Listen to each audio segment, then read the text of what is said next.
Nga thethi në një komunikim të drejt për drejt në rrjetet sociale, kryeministri Edi Rama ju përgjigj debatit të ditëve të fundit lidhur me ligjet që janë bërë objekt kundërshtimesh nga protestuesit dhe opozita. Shefi i qeverisë mbrojti paketën e maleve duke cilësuar atë si një nismë që do të japë rezultate pozitive në zhvillimin e zonave malore dhe do të kthehet në një model suksesi.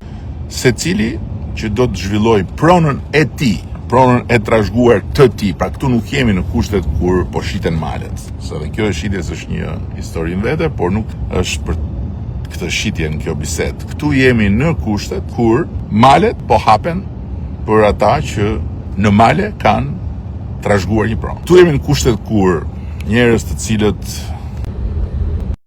të cilët kanë një pemtore, të cilën e mirëmbajnë prej vitesh dhe për të cilën kanë pamundësi që të kenë letrat pikërisht për arsyet që thash, mund të pajisen me një leje për të bërë një agropërpunim.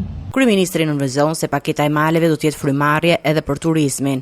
Këtu jemi në kushtet kur mijëra emigrant kanë shprehur interes, sepse duan të investojnë. Tani, çfarë do me thënë të anullohet paketa e maleve? Do me thënë, shkurt dhe thjesht, që të gjithë këta njerëz dhe gjithë kjo kategori njerëzish të mbeten në limbo, të mbeten pezull. Pse? Sepse disave, që thash malet i shohin nga qyteti, se unë nuk kam parë në një komunitet nga këta që preken për shkak se nuk e kanë këtë paketë, që çohet dhe thot kjo paketa po vjen, po na merr tokat, po na merr pronat, po na zhvesh nga dheu, etj.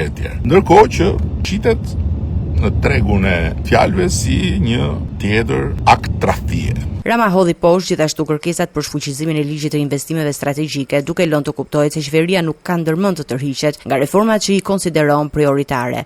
Këtë e tregon historia e atyre tek cilët unë po shkoj sot, që jetojnë atje në theth, që bëjnë sukses atje, që nga atje çojnë para për familjarë që i kanë në Itali. Kjo është Zvicra e vogël, Blerta, cila kërkon kohën e vet, kërkon punën e vet, po për të cilën sot nuk mund të më thot dot njeri që është një propagandë, është ëndër e paralizueshme, është diçka jashtë realitetit, sepse në ndërkohë copzat të Zvicrës vogël kanë filluar të lindin dhe të tregojnë se Zvicra e vogël do bahet, Blerta, në malet e Shqipërisë. Do bahet, po ta them me dialektin e maleve. Do bahet se s'ban. Në fjalën e tij, kryeministri komentoi edhe protestat e zhvilluara në vend, duke theksuar se ndryshimet politike nuk mund të imponohen përmes presionit në rrugë. Ai përdori tone të ashpra ndaj organizatorëve dhe pjesëmarrësve në protesta, duke deklaruar se përpjekjet për të rrëzuar qeverinë përmes mobilizimeve në sheshe nuk do të kenë sukses.